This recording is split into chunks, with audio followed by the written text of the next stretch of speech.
Bismillahirrahmanirrahim. Assalamualaikum warahmatullahi wabarakatuh. Waalaikumsalam warahmatullahi wabarakatuh. Baik, bapak-bapak dan ibu-ibu, sebelum saya memulai acara pada hari ini, izinkan saya untuk membacakan sebuah pantun, ya. Nanti kalau saya bilang ada imbuhannya cak, gitu ya. Oke, baik. Orang penting berangkatnya pagi-pagi. Gayanya apa ini? Kok saya jadi lupa ya? Kayaknya kok lupa sih? Ya ulangi lagi deh. Orang penting berangkatnya pagi-pagi. Gayanya seperti marmut. Good morning, selamat pagi. Jumpa lagi dengan saya yang imut.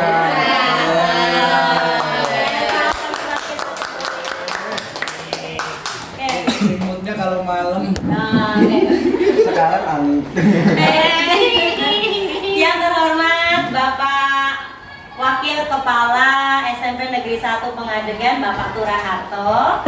Yang terhormat Bapak dan Ibu Guru SMP Negeri 1 Pengadegan. Pertama-tama marilah kita panjatkan puja dan puji syukur atas kehadiran Allah Subhanahu wa taala yang telah melimpahkan rahmat dan karunia-Nya sehingga pada hari ini kita dapat berkumpul di ruangan perpustakaan. Salawat serta salam tidak lupa kita haturkan dan kita junjungkan kepada Nabi Agung kita, Nabi Muhammad Sallallahu Alaihi Wasallam yang selalu kita tunggu syafaatnya di yaumul akhir kelak. Sebelumnya izinkan saya untuk mengucapkan terima kasih kepada Bapak dan Ibu yang sudah hadir pada kegiatan hari ini, yaitu tepatnya pada kegiatan menyebarkan pemahaman dan penerapan pengalaman budaya positif bersama saya Titin Solihah, calon guru penggerak angkatan 9. Jadi Bapak Ibu, kegiatan ini merupakan salah satu dari rangkaian tugas yang diberikan dari program guru penggerak, seperti itu. Baik, untuk mempercepat saja nih Bapak Ibu, kita buka kegiatan pada hari ini dengan membaca basmalah bersama-sama. Bismillahirrahmanirrahim. Oke, langsung saja Bapak Ibu, di sini sudah terpampang judulnya budaya positif. Berkaitan dengan budaya positif, ketika mendengar kata-kata budaya positif, apa yang terbesit di kepala atau di pikiran dari Bapak Ibu semua? Kira-kira apa? Kebiasaan. Iya, betul sekali. Kebiasaan yang baik. Pak Edi, bagaimana Pak Edi? Apa? Iya, budaya positif itu apa Pak Edi? Kebiasaan. Oke, kalau Pak Asep? Ya sama, itu dari kata budaya, itu adalah kebiasaan. Positif itu baik, berarti kalau digabung suatu budaya yang baik. Wah, luar biasa sekali ya. Jadi yang namanya budaya positif seperti kebiasaan atau hal-hal yang biasa dilakukan ya, karena kita sekarang membahasnya budaya positif yang ada di sekolah, berarti kebiasaan atau pembiasaan yang biasa dilakukan di sekolah, kebiasaan-kebiasaan. Nah, tentunya kalau di sini kata-kata yang positif, tentunya hal-hal yang baik.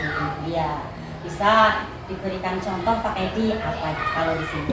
Ya di sini kerja setiap pagi itu ya, senyum, salam, sapa. Iya, betul. Pintar. Hadiahnya nanti di belakang ya Pak Edi. Bu Faria bisa menambahkan. Contohnya itu kebiasaan membuang sampah di tempat yang sampah yang sesuai dengan sukanya. Iya, betul sekali. Ya, pintar ya ternyata guru SMP 1 Pengadegan. Baik, kita lanjut ya Bapak Ibu. Nah, untuk konsep inti dari budaya positif di sini ada 8 macam. Yang pertama ada perubahan paradigma positif, lalu yang kedua disiplin positif, yang ketiga itu ada nilai-nilai kebajikan, yang keempat kebutuhan dasar manusia. Nah ini nanti kita coba cari tahu ya apa sih kebutuhan dasar manusia itu. Nanti kita belajar bersama-sama. Makan. Iya, tidak hanya makan Pak Edi, ada lain lagi. Belum. Nah, kemudian, Ada lain lagi bisik-bisik aja. oke, nanti kita bisik-bisik. Nah, yang kelima ada motivasi perilaku manusia. Yang keenam ini posisi kontrol guru ya. Kemudian yang ketujuh keyakinan kelas. Yang kedelapan itu ada segitiga restitusi. Nanti kita akan bersama-sama selama kurang lebih 60 menit ke depan. Kita akan belajar bersama biar sama-sama pintar. Saya kan tidak mau pintar sendirian, jadi saya ingin mengajak teman-teman biar sama-sama pintar seperti itu. Nah, kita lanjut, kita ke yang pertama dulu Bapak Ibu. Nah, ini kaitannya pembelajaran dengan paradigma baru. Nah, di sini ada kata-kata paradigma baru. Berarti ada yang lama dong. Ya, ada yang paradigma yang lama ya. Jelas sih. Jelas. Nah, kalau berkaitan dengan paradigma yang lama, itu contohnya seperti apa ya? Lupa. Lupa. Pak Turang mungkin ada yang terbersih kaitannya dengan paradigma yang lama seperti apa sih pembelajarannya? Pembelajaran yang konvensional. Iya ya, konvensional lama, betul sekali. Contohnya gini Bapak Ibu. Kalau pembelajaran yang paradigma yang lama itu mungkin sering sekali ya kita terapkan, atau bahkan saya sendiri juga masih menerapkan untuk saat ini. Ini pembelajaran yang berfokus pada guru atau nama lainnya teacher center. Jadi apa-apanya itu tergantung dari guru ya. Jadi siswa harus nurut sama guru. Kalau nggak nurut ini seperti itu. Iya, pokoknya ini dicatat, harus ngikut ini. Kamu nggak boleh seperti ini, kamu harus ikut dengan saya karena saya sebagai guru. Itu paradigma yang lama. Nah ternyata paradigma yang lama itu menurut KHD itu tidak sesuai dengan pembelajaran pendidikan yang menurutnya KHD. Kalau menurut KHD Ki Hajar Dewantoro, mungkin Bapak Ibu sudah berselancar di PMM ya. Iya. Mungkin sudah mendapatkan banyak sertifikat ya. Oh belum. Nanti setelah ini kita akan coba untuk mendapatkan sertifikat ya. Nah, kalau menurut KHD bahwa yang namanya peserta didik itu mempunyai karakteristik yang beda-beda. Kita sebagai guru hanya menuntun kodrat yang ada pada peserta didik. Ibarat dia. Jadi yang dituntun itu yang baik-baik, sedangkan yang jelek-jelek atau hal-hal yang samar kita abaikan, yang baik-baik kita tebarkan. Itu seperti itu. Contohnya gini, Pak Edi pernah melihat Pak Tani? Pak Tani. Iya. Seorang petani itu kan menanam padi ya. Nah, ketika menanam padi, otomatis kan pastinya kan kita tidak bisa mengontrol. Oh ini biar menjadi baik, otomatis kan kita harus merawat dengan baik. Gak mungkin dong kita menanam padi tumbuhnya jadi jagung. Terus seperti itu. Menurut KHD kita hanya menuntut kodrat yang ada pada anak-anak. Anak-anak itu sudah ada kodratnya masing-masing. Jadi kita hanya berkewajiban untuk menuntunnya saja.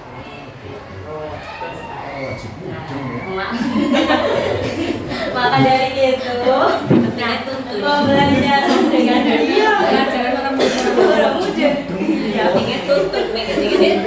Iya betul sekali. Jadi kita tidak boleh memaksakan suatu hal yang ada di kita. Karena anak-anak kan memang punya potensinya sendiri-sendiri. Tidak boleh memaksakan dia potensinya misalnya di olahraga. Tidak boleh Pak Edi memaksakan kamu harus salah dua. Kamu harus jadi hafiz. Misalnya di hafalannya memang susah sekali ya. Jadi potensinya olahraga berarti dikembangkannya di bidang olahraga. Media TikTokan. Iya. Juga TikTok khusus. Terus seperti itu ya Pak Edi. Kemudian ini ya, jadi pembelajaran dengan paradigma baru merupakan pembelajaran yang dirancang berdasarkan prinsip pembelajaran berdiferensiasi. sehingga peserta didik belajar sesuai kebutuhannya berdasarkan tahap perkembangannya sesuai teori psikologi modern untuk mewujudkan profil pelajar Pancasila. Ini kemarin Bapak Ibu ada yang sudah supervisi ya. Iya, kemarin dituntutnya untuk melakukan pembelajaran yang berdiferensiasi. Pak Kasep sudah ya? Sudah. Bu Fitri sudah? Oh belum, berarti sedang proses ya Bu ya? Iya, untuk mempersiapkan ini. Jadi diferensiasi harus menyesuaikan dengan kebutuhan dari siswanya itu, karena siswa itu tidak boleh disamakan. Bisa bertanya Bu Iya boleh Pak Kus. tentang dikma lama dan baru. Pertanyaan saya, pada waktu dikma yang lama diperlakukan, apakah dulu KHD belum ada? Pada saat paradigma yang lama diberlakukan, apakah KHD belum ada? KHD sudah ada Bapak. Teorinya juga sudah ada ya. Cuma sekarang kan sedang maraknya kurikulum merdeka, jadi dikembalikan lagi ke pembelajaran yang ya, disesuaikan Nanti ini. KHD artinya dikmanya KHD sudah lama tuh, Iya, bukan baru. Cuma belum digunakan. betul sekali. Pemangku kebijakan itu tergantung apa referensinya dulu, mungkin referensinya belum sama KHD, referensinya masih dengan yang lain atau apa. Betul sekali. Iya betul sekali. Kadang pemangku kebijakan itu yang mengatur semuanya ya. Ya seperti sekarang saja ya, kurikulum gonta ganti itu menyesuaikan dari pemangku. Ya, maksudnya kalau saya nanti pikirannya dikma yang baru berarti itu baru dong dikmanya. Ya lama. Iya, Ternyata belajar jalan poros sudah dulu malah. Betul. Cuma diberlakukannya sekarang seperti ini. Berarti dikma yang diberlakukan Ibaratkan baru langsung lama. ya. Saya pikir kan nah, gambarannya oh dikma baru berarti statement ini dikma-dikma yang baru Iya. muncul pada saat itu sesuai dengan zaman. Iya betul. Sebenarnya sudah ada. Betul. Karena ya Pak Adi kan sudah meninggal. Iya Pak. Betul sekali. Iya. Berarti sudah ada sejak dulu sebenarnya. Iya, sudah ada sejak dulu, cuma prinsipnya atau filosofi pendidikannya sedang maraknya sekarang, lagi gadis lagi. Iya. Sama dengan itu ya. Salah RT RW ya. Salah RTL. Apa sih anu kayu asari kayu tinggi. Sama Pak Zul.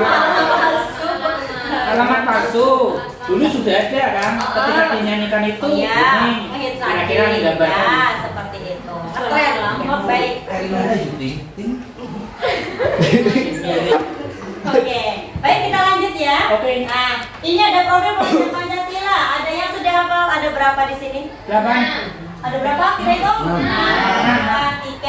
4, 5, 6. Yang pertama apa Pak Lura? Pertama kepada Tuhan Yang Maha Esa. Iya, pintar. Bu Fitri yang kedua apa? Iya. Pak Sukri, apa Pak Sukri? Ya dibantu Pak Asep, apa Pak Asep? Mandiri. Ya, Mandiri. Pak Edi, apa Pak Edi? berkebinekaan global. Sudah Pak Edi. Ya. Kreatif. Iya kreatif. Ya Bu Niken, apa Bu Niken? Bernalar PP. Iya, terakhir Bu Dwi. Bergotong Iya betul. Ada 6 ya, jangan ditambah-tambahin dan jangan dikurang-kurangi. Ini ada 6. SD berarti. Iya. SD berarti. Iya. Nyanyi MC. Ibu Orang nyanyi deh. Mau nyanyi? Iya, Padahal saya belum tahu lagunya. Pakai di. Pak Asep tahu lagunya? Pakai di yang tahu. Ya. Tahu lagunya Pak Edi? Tahu. Ya, boleh dipimpin kayaknya teman-temannya. Boleh dipimpin? Lagunya apa? Dalam. Siap. Ya, Tutup, oke, Tok. kita pimpin. Coba Pak Edi, ada babanya? Ya. Satu. Biar pada itu dengerin dulu ya. Iya. Belajar Pancasila, beriman dan bertakwa pada Kayak mau Mbak. dan berakhlak mulia, kebinekaan global, gotong royong mandiri, kreatif dan bernalar kritis.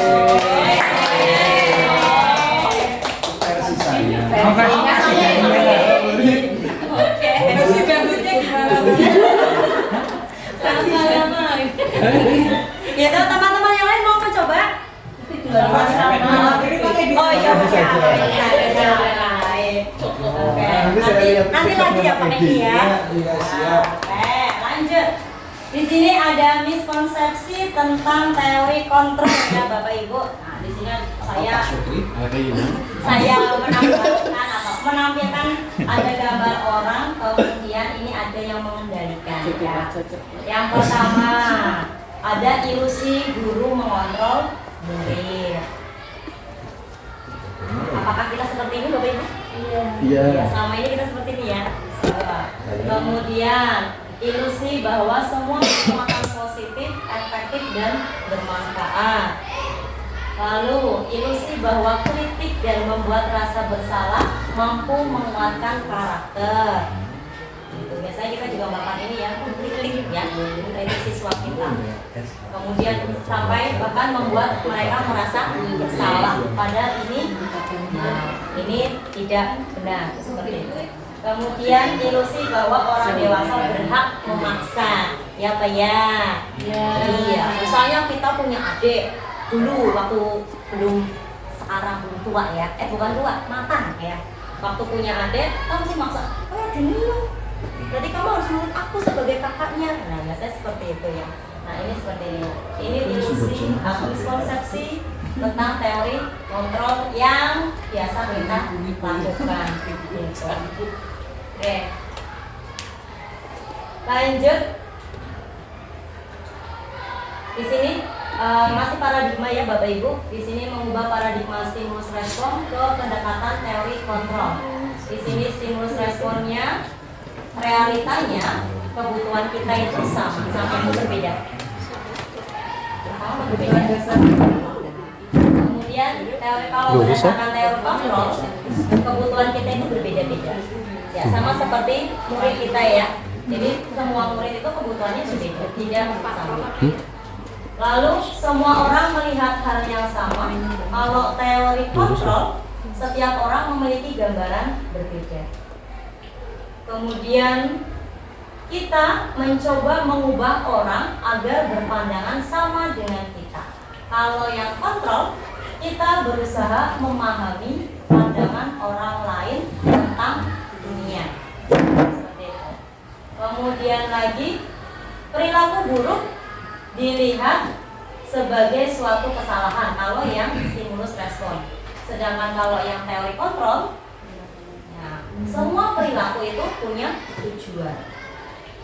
Lalu yang selanjutnya, orang lain bisa mengontrol saya, padahal hanya Anda yang bisa mengontrol diri Anda. Seperti itu. Lalu saya bisa mengontrol orang lain. Kalau teori kontrol, Anda tidak bisa mengontrol orang lain. Kemudian pemaksaan ada pada saat rujukan gagal. Kalau yang di teori kontrol, kolaborasi dan konsensus menciptakan pilihan-pilihan baru. Nah, kemudian model berpikir kalau di stimulus respon itu menang atau kalah. Sedangkan kalau yang teori kontrol, model berpikirnya itu menang. Itu seperti itu. Jadi mulai dari sekarang, saya juga sama-sama belajar. Saya merubah paradigma saya dari yang tadinya stimulus respon itu berusaha untuk merubah ke yang teori kontrol. Seperti itu. Ada yang tanyakan dulu Pak Edi? Tidak ada ya. Oke. Nanti sambil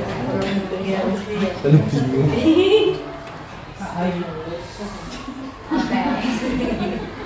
Pak Tura boleh bertanya nanti ya, tapi yang muda-muda ya Pak Tura ya. Udah ini yang bertanya, dari kontrol menentukan siapa? Oh, yang mencetuskan siapa? Siapa ya? Nanti kita coba ya cari sama-sama. Siapa Bu Siti yang mencetuskan? Ini ada di LMS ya, ada tokoh-tokohnya. Saya tidak hafal. Tapi ya juga itu teori kontrol juga berasal dari PHD. PHD. Ya, ini ya.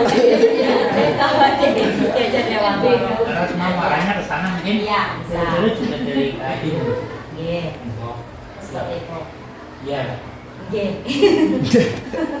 Nah, kita langsung ke disiplin positif ya Bapak Ibu. Di sini kaitannya disiplin positif. Disiplin itu berasal dari kata disiplina, yang artinya belajar.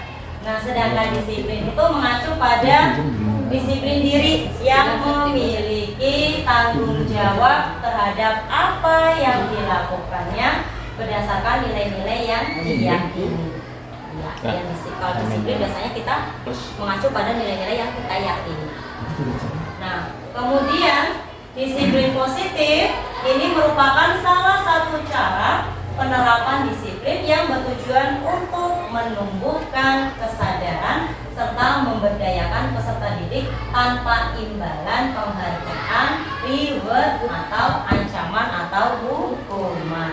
Itu disiplin positif. Jadi tidak ada embel-embel ini Bapak Ibu, penghargaan atau ancaman.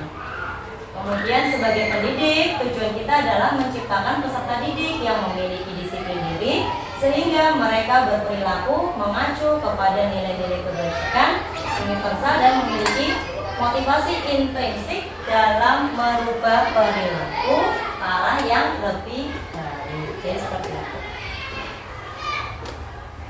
Kita lanjut ya. Nah, ini ada nilai-nilai kebajikan yang saya kemarin bersama dua rekan saya yang sudah dipelajari di RMS. Ini saya hanya mengambil 3 contoh institusi yang ada di sana. Sebenarnya ada lebih dari 3, 5 atau 6 kemarin ya, saya ambilkan 3 di sini sebagai contoh. Ini nilai-nilai kebajikan institusi atau organisasi.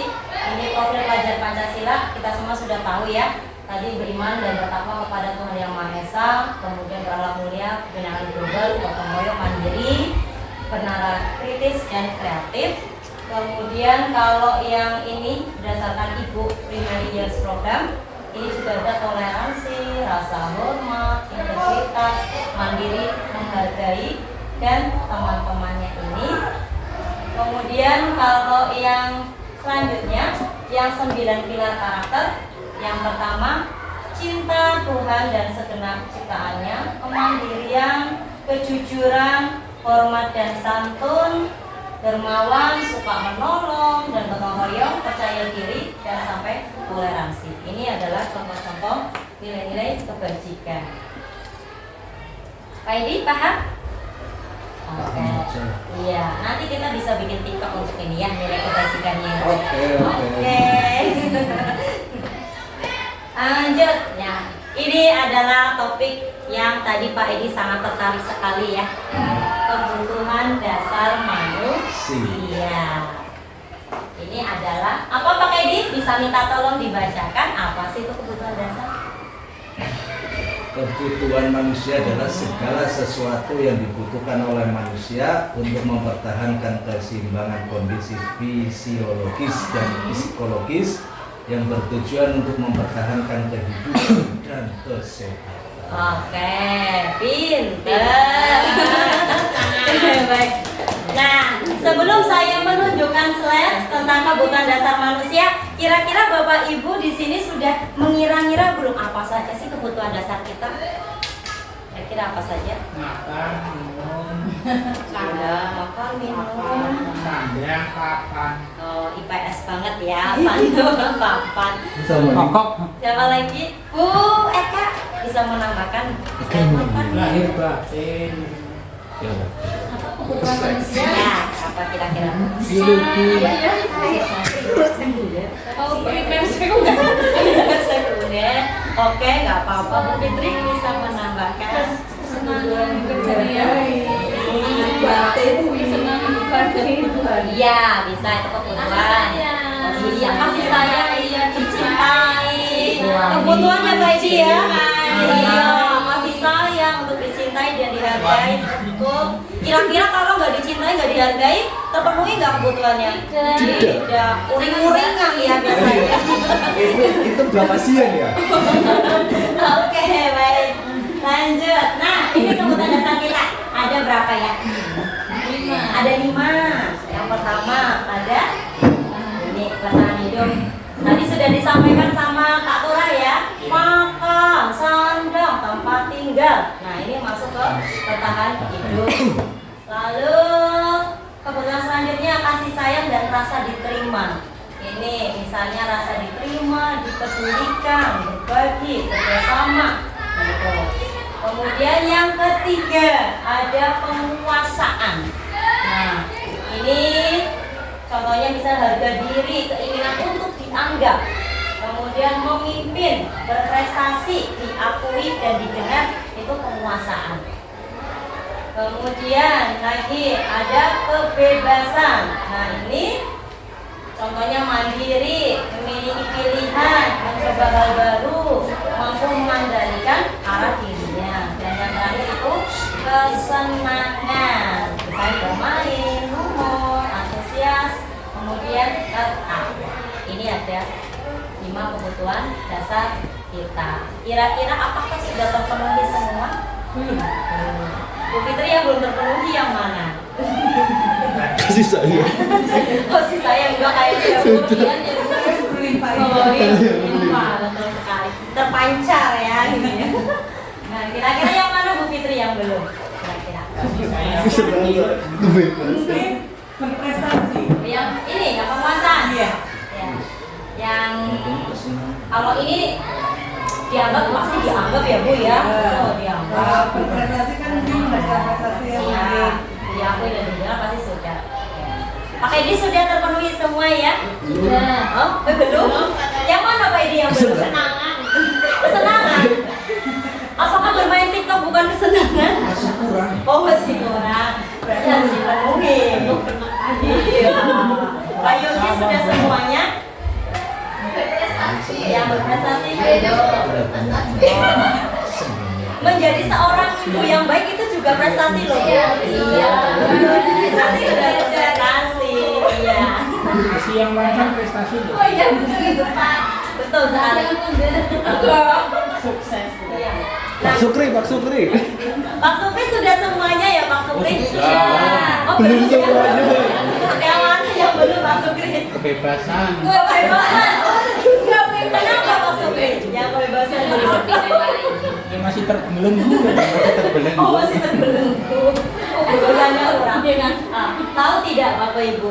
Ternyata kalau kita menjumpai siswa kita bermasalah, itu ternyata penyebab salah satunya itu karena 5 kebutuhan dasarnya itu belum terpenuhi. Berarti untuk kebutuhan dasar manusia kan intinya sama. Iya, hampir sama ya. Jadi ada 5. Misal kita punya siswa yang bermasalah, kalau kita merunut pasti ada salah satu kebutuhan dasar yang memang tidak terpenuhi. Contohnya saja, misalnya kita bertemu dengan siswa yang agak susah untuk dikondisikan. Ternyata setelah kita runut, ternyata dia kasih sayangnya kurang. Misalnya berasal dari keluarga yang broken, ya seperti itu otomatis kan di rumah kasih sayang kurang, orang tua tidak lengkap, otomatis mencari perhatiannya itu di sekolah. Biasanya seperti itu. Makanya kurang apa? Kurang semua. Kasih sayang belum ya. Berarti kita kan harus memberikan kasih sayang yang lebih. Kebebasan ya. Ya. Bertahan hidup. Ya, harapannya semoga kita nanti bisa memenuhi semua kebutuhan dasar kita ya, sehingga kita tidak akan menyebabkan masalah di lingkungan tempat kita berada. Lanjut, nah ini ada motivasi perilaku manusia. Nah, ada 2 macam yang saya tuliskan di sini. Ada ekstrinsik, kemudian ada motivasi intrinsik. Ekstrinsik asalnya dari luar ya. Pak Edi, dari luar Pak Edi? Ya. Ya. Jangan bicara sendiri. Untuk menghindari ketidaknyamanan atau hukuman. Kemudian untuk mendapatkan imbalan atau penghargaan dari orang lain. Ini yang ekstrinsik. Contohnya gimana? Contohnya gimana? Misal ada siswa kita, Ya. ya ketika kita memberikan tugas, kira-kira yang mana motivasinya? Kalau mereka mengerjakan tugas kita, kira-kira mana yang motivasinya? Nah, biasanya yang ini. Iya. Untuk menghindari hukuman. Bahkan misalnya untuk mendapatkan penghargaan di alam. Oh, kayak lo, ini kan rajin banget ngumpulin tugas. Iya. Dikasih nilai yang lebih berdampak. Misalnya, oh itu loh Edi tidak pernah mengerjakan tugas. Ya sana Edi keluar. Ambil buku poin. Itu biasanya itu ya. Ini motivasi ekstrinsik. Gitu. Kemudian yang motivasi intrinsik ini untuk menjadi orang yang mereka inginkan dan menghargai diri sendiri dengan nilai-nilai yang mereka percaya. Jadi motivasi yang asalnya dari dalam diri untuk menghargai diri kita. Misalnya Pak Edi berangkat sekolah rajin, yang pagi-pagi sekali ke jam 6 sudah sampai di sekolah. Nah, motivasinya ternyata motivasi intrinsik ya. Karena saya ingin menjadi pribadi yang rajin. Ketahuan. Rajin TikTokan. Itu seperti itu. General Mumbang di rumah. Iya. Gitu ya. Harapannya itu muncul dari kesadaran. Kita sibuk. Kalau ini seneng Yang ngomongnya saya lihat yang selalu gasik itu Bu Maria ya. Jam 6 sudah ini. Sama dengan saya. Dari keramaian. Yang paling siap. Sama Ibu. Ada nggak soto ya juga ya. Oke, lanjut ya. Nah, di sini ada disiplin. Ya, konsep disiplin di sini ada dengan identitas gagal. Ini konsep disiplin dengan identitas gagal berupa hukuman sama penghargaan. Jadi kalau misalnya kita sering menerapkan ini berarti konsep disiplin yang kita terapkan itu dengan identitas yang gagal. Misalnya dengan hukuman, misalnya dihukum berdiri di depan kelas atau berdiri hormat bendera selama 1 jam. termasuk gagal. Itu contoh dari hukuman. Ini efeknya menyakitkan. Kemudian tidak nyaman, murid jadi takut. Kemudian memaksa murid menyembunyikan kesalahan dan murid menjadi rendah diri. Itu seperti itu. Itu kalau Bersih-bersih toilet. iya, itu maksudnya itu. Gagal. Gitu ya. Oli gue Pak Lurah. Tuh, nah, memberikan hukuman juga harus memberikan hukuman yang mendidik ya, tidak memberi hukuman yang secara yang fisik, misalnya push up harus 100 kali atau squat jam harus 50 kali, itu malah kemudian yang selanjutnya penghargaan, ini juga tidak efektif ya. Misalnya boleh kita memberikan reward sebenarnya kepada peserta didik kita, misalnya kalau memang ya bisa berprestasi boleh, tapi ternyata dengan memberikan penghargaan itu malah akan menyebabkan dia kecanduan. Misalnya ulangan harian dapatnya 100, oh siapa yang ulangannya besok dapat 100 akan guru beri hadiah misalnya, dia nanti akan lama-kelamaan jadi kecanduan. Misalnya suatu ketika kita tidak memberikan sekali saja, mereka akan merasa kecewa, motivasi lagi ya nggak mau lah gitu, seperti itu ya. Kemudian, nah ini konsep disiplin dengan identitas yang sukses. Ini ada konsekuensi dan restitusi. Nanti kita coba praktekkan yang ini ya Bapak Ibu. Ya, nah, konsekuensi itu penguatan jangka pendek. Kemudian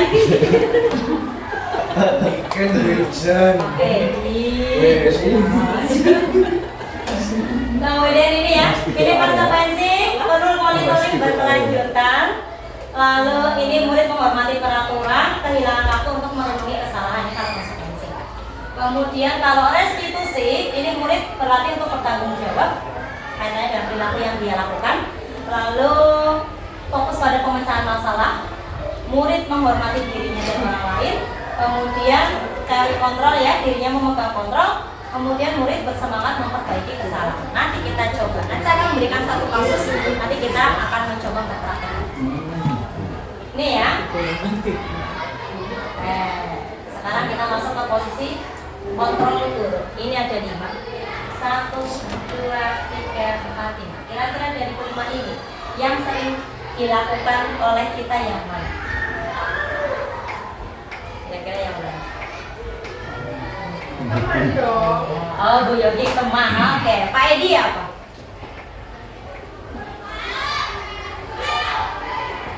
Ya, dipilih ya. Manajer. Oh, manajer. Pak Lurah yang mana? Teman tuh. Oh, teman. Oke, yang lainnya, Bu Paria yang mana? Antara teman dan menghukum. Teman dan menghukum. Jujur ya. Baik. Nah ini ya 5 posisi kontrol guru. Ada penghukum, pembuat rasa bersalah, ada teman, pemantau, sama manajer. Nah di sini ini contohnya ya. Misalnya ini kasusnya ya Bapak Ibu. Ada siswa tidak memakai atribut lengkap saat upacara bendera. Kalau penghukum, misalnya hormat pada bendera selama 1 jam. Ini hukum. Tapi kalau yang pembuat rasa bersalah, ini contohnya kalimatnya, berapa kali ibu bapak memberitahu kamu selalu saja mengecewakan bapak atau ibu. Ini yang pembuat rasa bersalah. Kemudian selanjutnya, kalau teman, kalimatnya seperti ini. Ayo dong, ikuti aturan sekolah. Tolong bantu bapak ibu ya, sekali ini saja. Ya sudah, tidak apa-apa, lain kali jangan sampai berbuat seperti ini lagi. Terus seperti itu kalau seperti itu. Kemudian kalau pemantau, ini ya, kamu sudah melanggar peraturan sekolah. Kamu tahu konsekuensinya? Setelah upacara, kamu beli atributnya ke koperasi dan jangan diulangi lagi. Ini kalau ini kata-katanya itu begitu. Ya. Kemudian kalau yang manajer, kalimatnya seperti ini. Apakah kamu tahu kesalahanmu? Kira-kira bagaimana kamu memperbaiki kesalahanmu? Manajer. Sudah berbedanya Bapak Ibu? Sudah. Sekarang istilahnya kapan? Boleh sambil makan minum boleh? Iya boleh. Nah sekarang saya punya ini pertanyaan. Kira-kira ini apa posisinya? Membuat rasa kecewa. Saya kecewa sekali dengan kamu. Berarti posisi yang mana? Membuat rasa kecewa. Apa? Rasa bersalah. Oke, kita lihat jawabannya. Kecewa. Iya, betul. Membuat rasa Bersalah. Lanjut. Alin. Kamu tidak pernah benar melakukan hukum orang. Hukuman. Mana? Oke ya. Penghukum. Kemudian kalau ini, Manajer. oke, tuh. Lanjut Alin. Teman. Iya, sebagai teman. Terus, kalau ini? Pemantau. Teman. Iya, betul. Wah, luar biasa. Berarti sudah paham semua ya. Tepuk tangan bagi kita semua. Semangat sekali. Tepuk satu. Oh, tepuk-tepuk. Kemarin yang habis supervisi pengen tepuk ya? Iya. Iya. Bisa diajarin tepuknya bagaimana? Oh, bisa. Bisa. Bisa membuat tepuk-tepuknya. Langsung apa di belakang saja nanti? Langsung nggak apa-apa, biar tidak ngantuk ya. Kalau saya tepuknya tepuk biasa. Gimana? Ketika tepuk satu saya bilangnya yes. Tepuk dua oke. Tepuk tiga semangat. Tepuk empat konsentrasi. Tepuk lima siap belajar. Bisa, aku lawan. Bisa. Ya. Kita asal sini deh, depan ya. Nggak apa-apa. Sini saja. Oh, situ saja. Nanti Ya jalannya udah. kelamaan. Oh, ya udah. Sambil duduk saja lah ya, nggak Iya, apa-apa. nggak apa-apa. Ya, Oke. saya juga Tepuk. belajar. Iya. Ya. Ya, 1, 2, 3 semua. Tepuk satu. Oh, yes. Yes dulu. Oh, tahu ya? Iya. Iya, iya, Tepuk oke. dua. Oke. Tepuk tiga. Semangat. Tepuk empat. Konsentrasi. Tepuk lima. Siap belajar. Siap belajar lagi. Siap belajar lagi. Oke, terima kasih Pak Kasep atas SPP. Oke, kita lanjut ya, biar tidak lama-lama kita ke keyakinan kelas. Adakah Bapak Ibu yang sudah pernah membuat ini? Oke. Kenapa sih harus keyakinan kelas bukan peraturan kelas? Kira-kira kenapa? Ada yang tahu bedanya keyakinan sama peraturan? Kesepakatan? Kesepakatan? Para peraturan itu mengekang, para keyakinan itu dari diri sendiri. Iya, oke. Betul sekali. Kalau peraturan itu biasanya itu dari luar ya, dari luar. Kalau yang namanya keyakinan kan yakin ya, berarti datangnya dari intrinsik kita ya. Ya keyakinan, biasanya keyakinan itu hal-hal yang kita pegang, itu seperti itu. Oke. Lalu, nah, contohnya gini Bapak Ibu, kan ada peraturan harus menggunakan helm ketika berkendara. Itu kan peraturan ya. Kira-kira kenapa kita harus menggunakan helm saat berkendara? Kenapa? Menghindari hal-hal yang tidak terjadi. Kenapa? Iya, supaya aman atau keselamatan. Nah, keselamatan itu keyakinan. Sedangkan menggunakan helm itu aturan. Kemudian, misalnya ada aturan harus piket kelas. Kira-kira apa namanya keyakinan yang muncul di situ apa? Kira-kira harus piket kelas. Nyaman, selain itu bersih. Ya, berarti keyakinannya adalah kebersihan. Itu seperti itu. Bedanya itu. Oke. Nah, ini ya. Untuk pembentukan keyakinan kelas, ini ada kriterianya Bapak Ibu ya. Yang pertama ini bersifat abstrak, kemudian berupa pernyataan universal, dibuatnya dalam pernyataan positif. Jadi tidak boleh menggunakan kata-kata yang bernada negatif. Misalnya, jangan berisik. Itu nggak boleh. Atau, tidak boleh terlambat. Jadi harus dirubah. Datang tepat Iya, waktu. betul. Datang tepat waktu. Kalau jangan berisik diganti misalnya tertib saat pelajaran. Jadi tidak boleh menggunakan kalimat yang bernada negatif. Lalu ini dibuatnya sedikit saja agar mudah diingat. Kemudian disesuaikan dengan kondisi kelas dan sekolah. Kemudian semua warga sekolah atau kelas dilibatkan dalam pembuatan keyakinan kelas. Nah, ini kebetulan ketika saya ini contoh ya. Ini contoh saya ketika membuat keyakinan kelas dengan kelas 8B ya. Nah, nonton dulu sebentar. Kayak Bu Titin ya. Iya, itu Bu Titin.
Sambil makan ini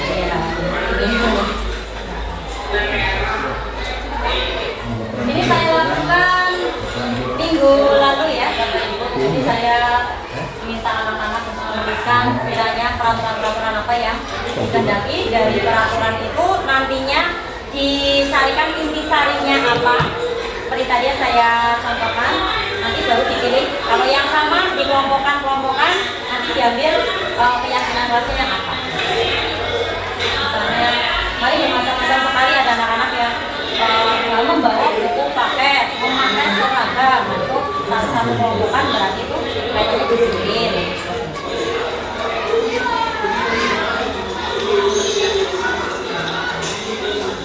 Luar biasa sekali ya. Bisa, Bu.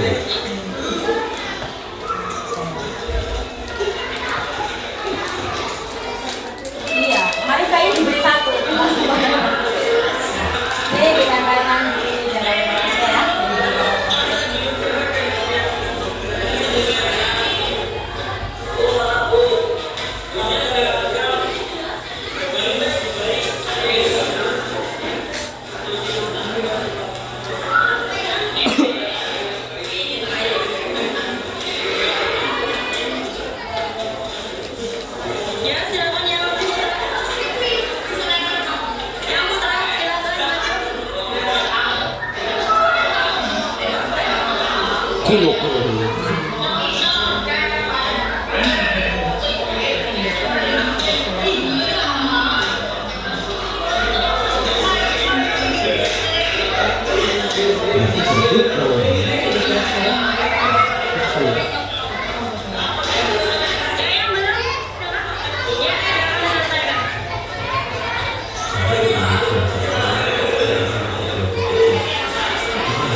Saya cuman ya.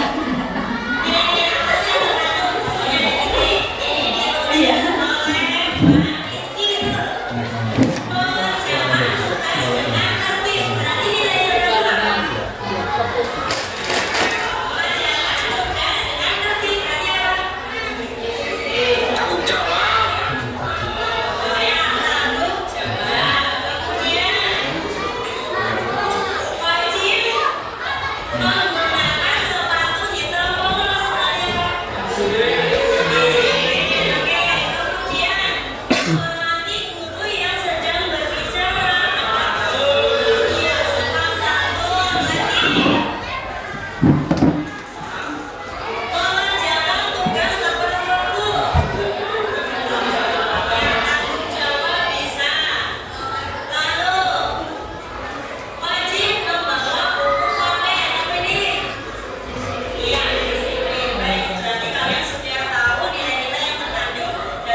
Kemudian ini ada kegiatan penandatanganan ya. Jadi tanda keyakinan kelas ini sudah bisa penandatanganan.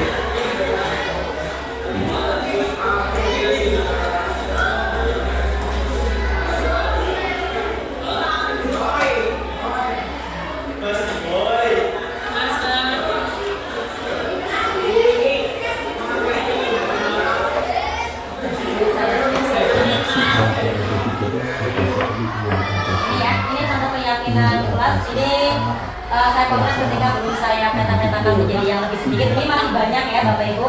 Jadi yang terbaru belum saya potret. Dari sini saya kelompok-kelompokkan. Kalau misalnya satu jenis saya kelompokkan satu jenis. Misalnya tanggung jawab. Nanti dikelompokkan sendiri. Berarti misalnya tanggung jawab. Kemudian sopan santun juga sendiri. Kemudian, nah ini saya skip saja ya respon berikutnya.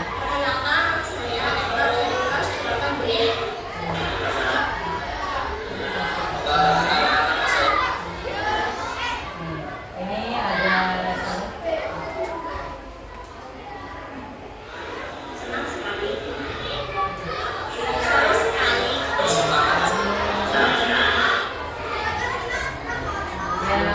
Pembuatan keyakinan kelas nanti sudah dilakukan saat angkatan mahasiswa.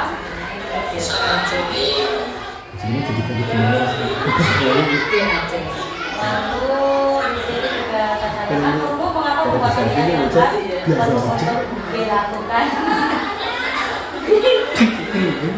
Iya, mungkin ada sesuatu yang seperti itu ya.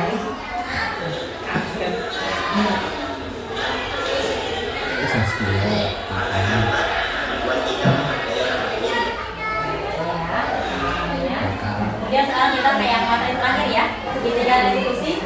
Ini, ya, Pak Edi kita nanti rangkum ya Pak Edi ya, nanti ini ya. Nah, segitiga restitusi ini adalah suatu proses dialog yang dijalankan guru atau orang tua agar dapat menghasilkan murid yang mandiri dan bertanggung jawab. Nah, ini ada 3 tahapan Bapak Ibu. Yang pertama yang ini menstabilkan identitas. Lalu yang kedua yang ini validasi tindakan yang salah. Yang ketiga ini menanyakan keyakinan.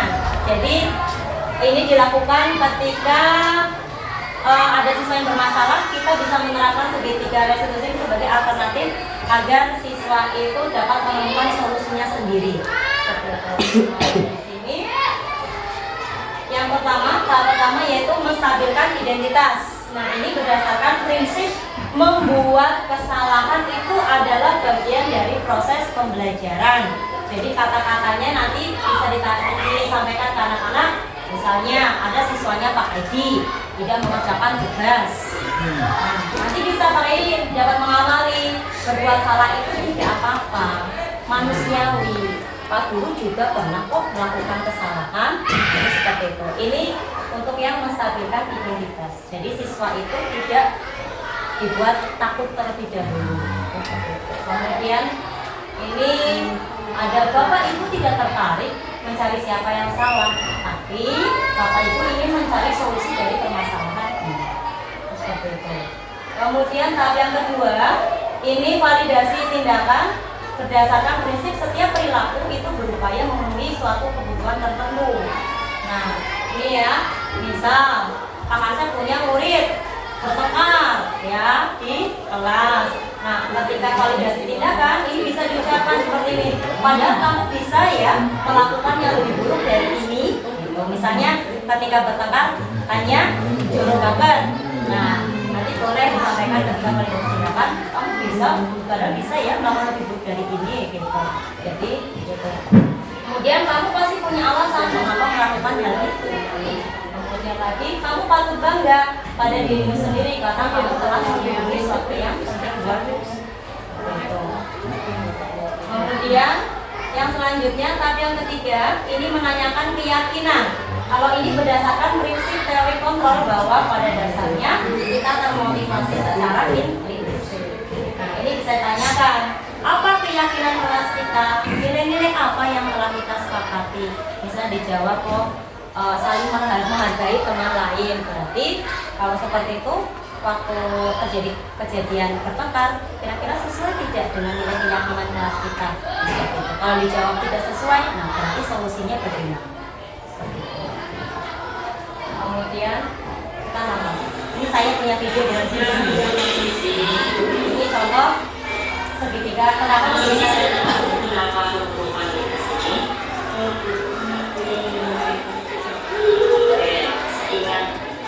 Ini yang waktu itu tidak membawa buku paket.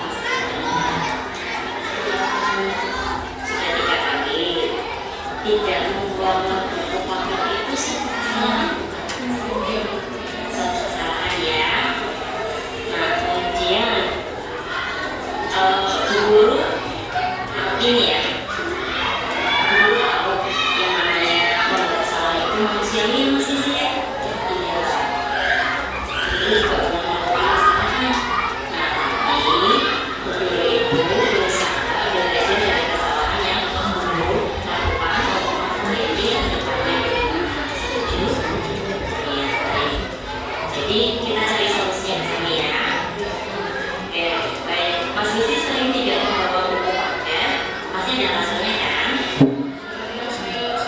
validasi tindakan yang salah, kita menanyakan dari pihak siswa. Kamu melakukan itu karena sudah lupa masukkan kualitas, jadi Mas Kisi itu tujuannya setiap pagi hari ya. Dia tidak membawa buku paket karena jadwalnya pagi-pagi, jadi Ya, sehingga bukunya tidak kalau tidak membawa buku paket, kalau Mas Kisi itu sesuai tidak. Mas Kisi, keyakinan kelas kalian sudah bersepakati atau yang sudah kamu ada? Kalau tidak membawa buku paket, apa ya? Nah, kemudian menurut Mas Kisi juga keyakinan apa yang kalau tidak membawa buku paket berarti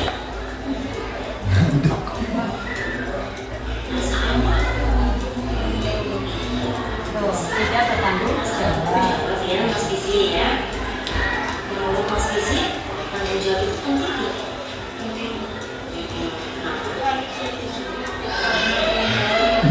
Alisnya mending banget.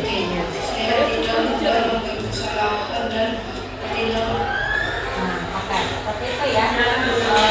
Contohnya, nah ini ya, ini penutup, saya penutup, kemudian apa ya? Saya tertarik untuk melakukan praktikum, yang praktikum ya praktek. Ini ada kasus.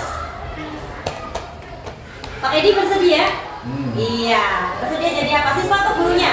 Siswa saja. Oke, siswanya. Gurunya mau siapa? Siswa, gurunya siapa? Mau Bu Fitri? Boleh ya? Terus siapa? Ntar, saya pilih kasusnya dulu yang sesuai. Boleh, silakan.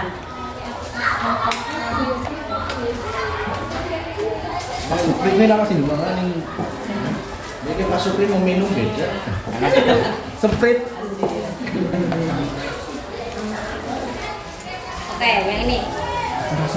Fitri jadi gurunya ya. Oke, ini muridnya yang agak badung ya. Iya, dibaca dulu skenario-nya. Nanti bisa dipraktikkan.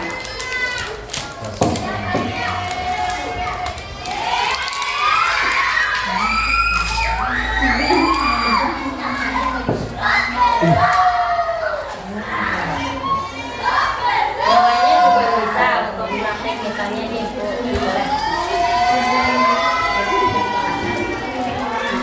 Ini ini satu ya, kalau mau praktek sama teman salinan nggak apa-apa. Ini sebagai guru, ini sebagai guru.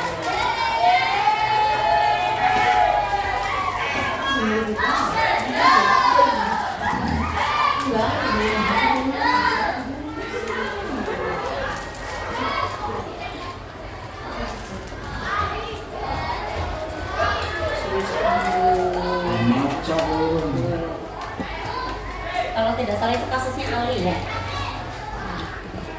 Dusun. Ini makannya melaksanakan piket.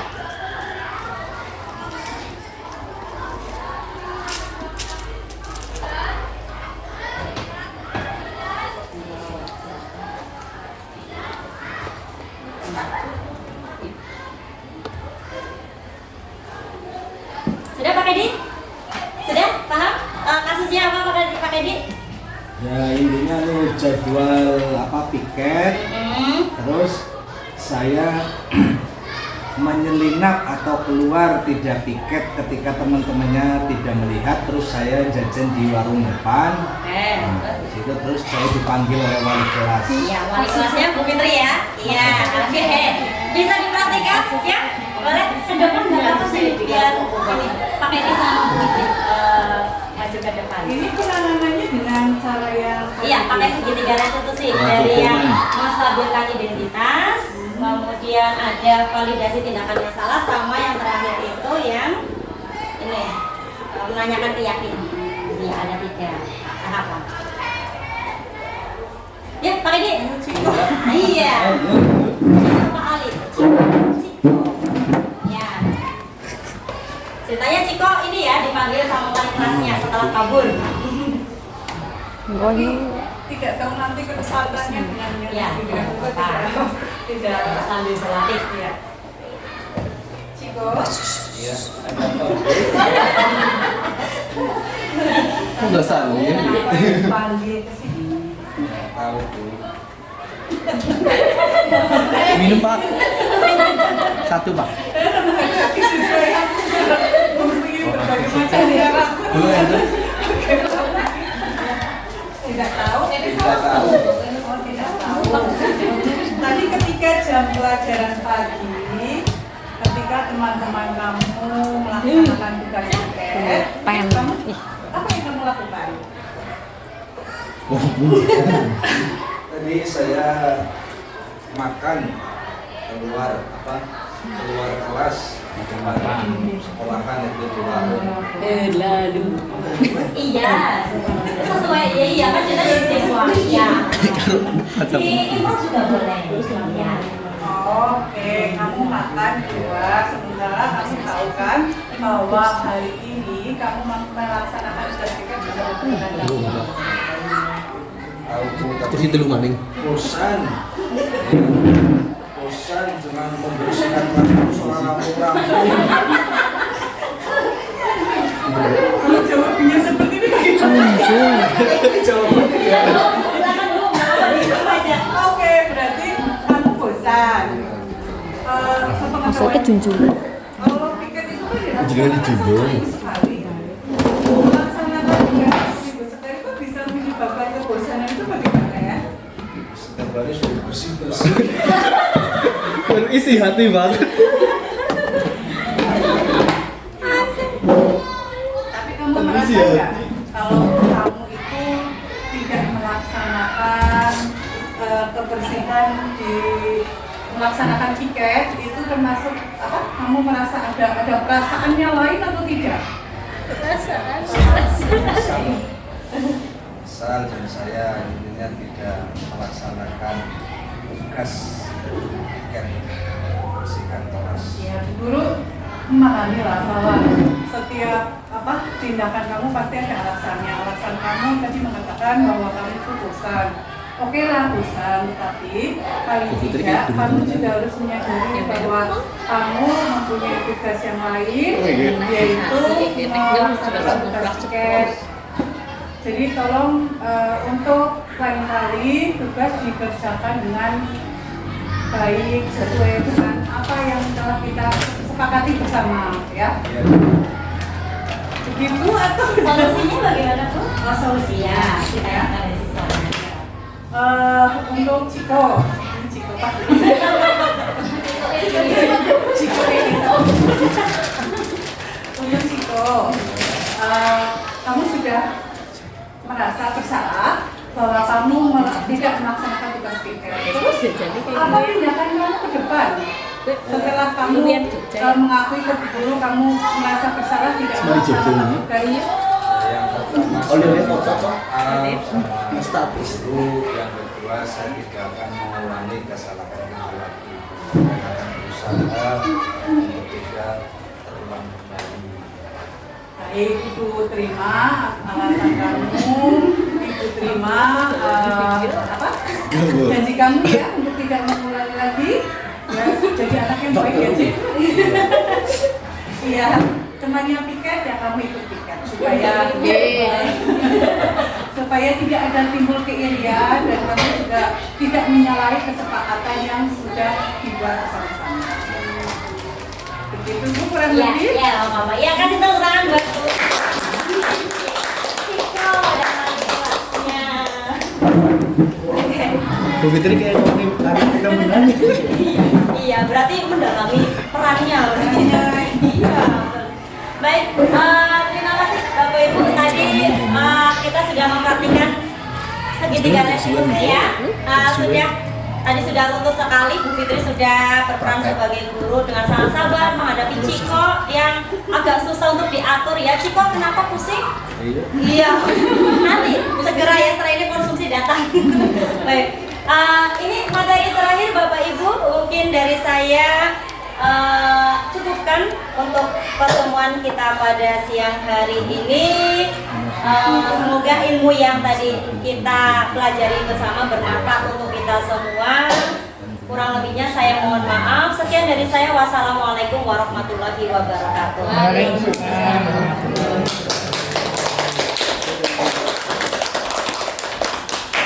Hidup Ciko. Hidup Ciko. Kan.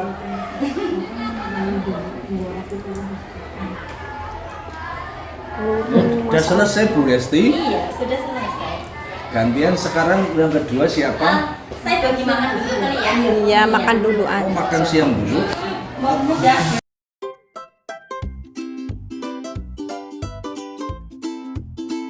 Ya, nanti diatur. Kita mulai ya. Baik.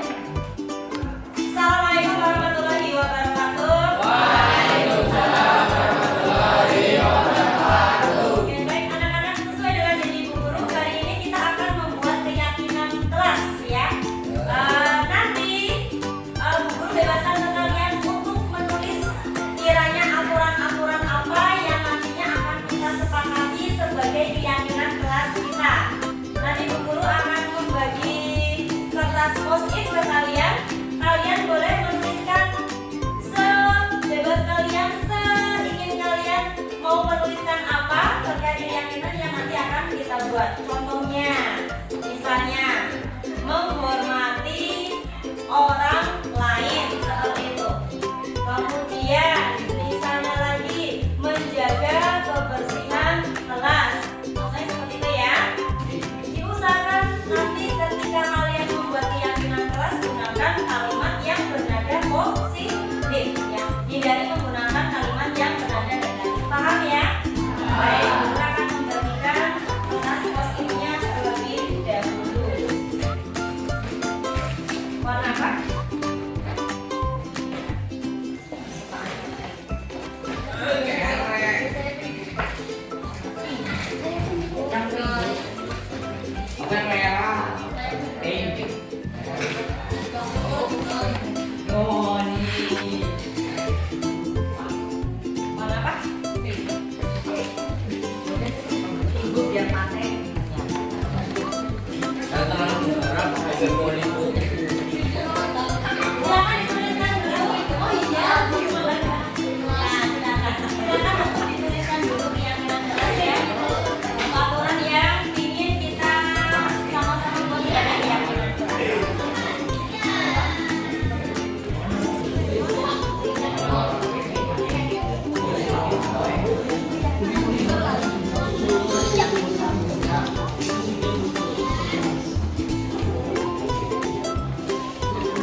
Ya, silakan yang putra.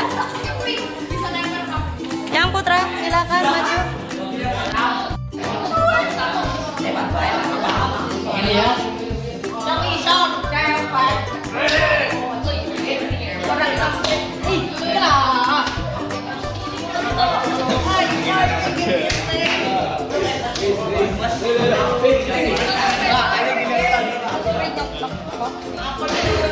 Ya, yang belum, siapa?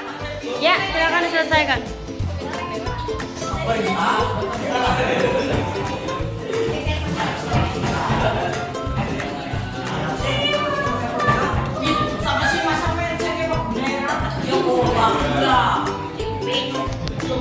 Tadi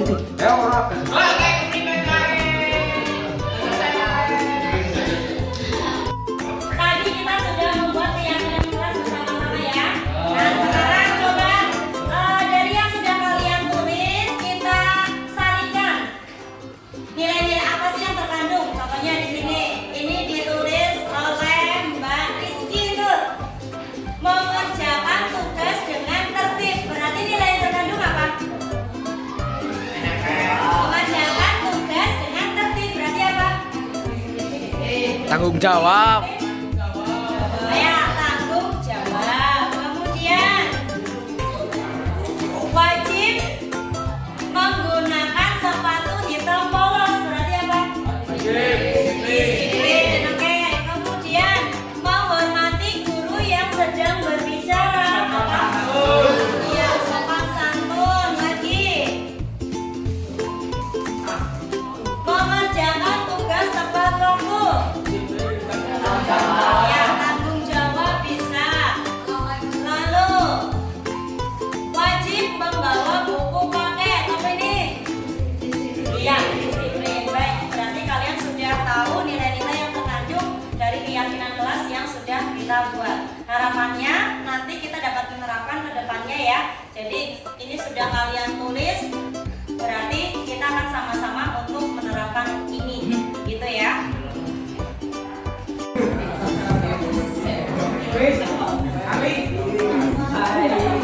Aditya.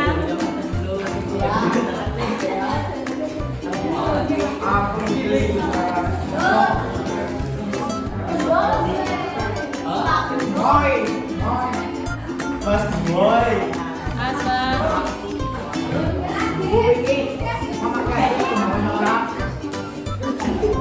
Marita.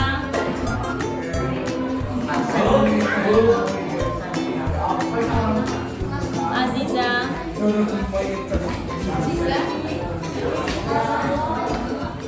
Clarissa.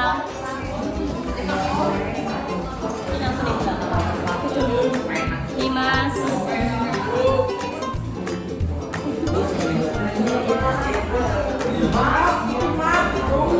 Eka. Jadi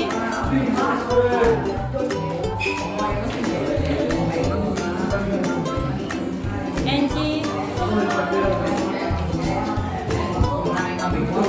Pandi. Vindi.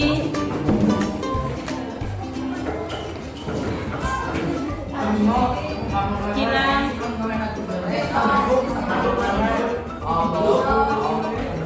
Ika.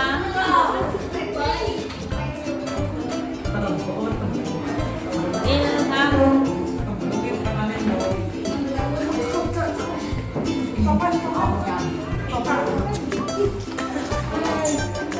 Luki. Melani.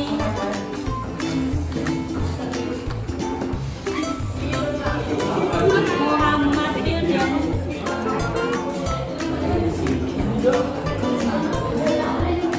Mutaki.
Sipki.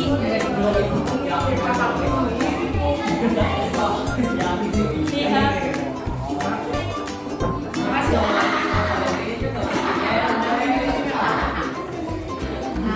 Supriyanto.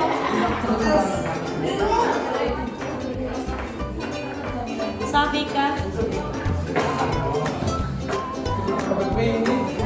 Ulfi. Fahria. Firza. Mas Firza. Riki, tanda tangan.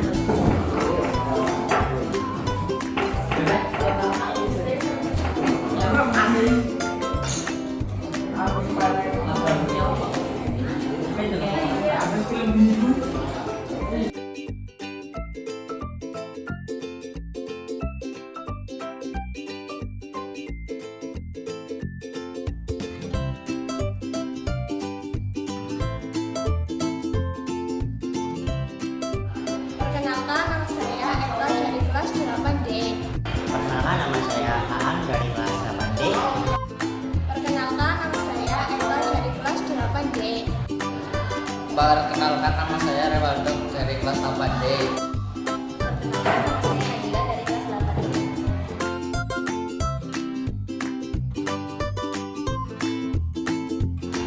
Senang sekali. Seru sekali. Semangat sekali. Sangat senang. Senang sekali.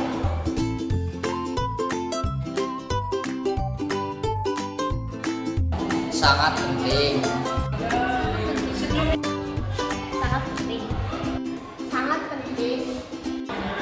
Sangat penting.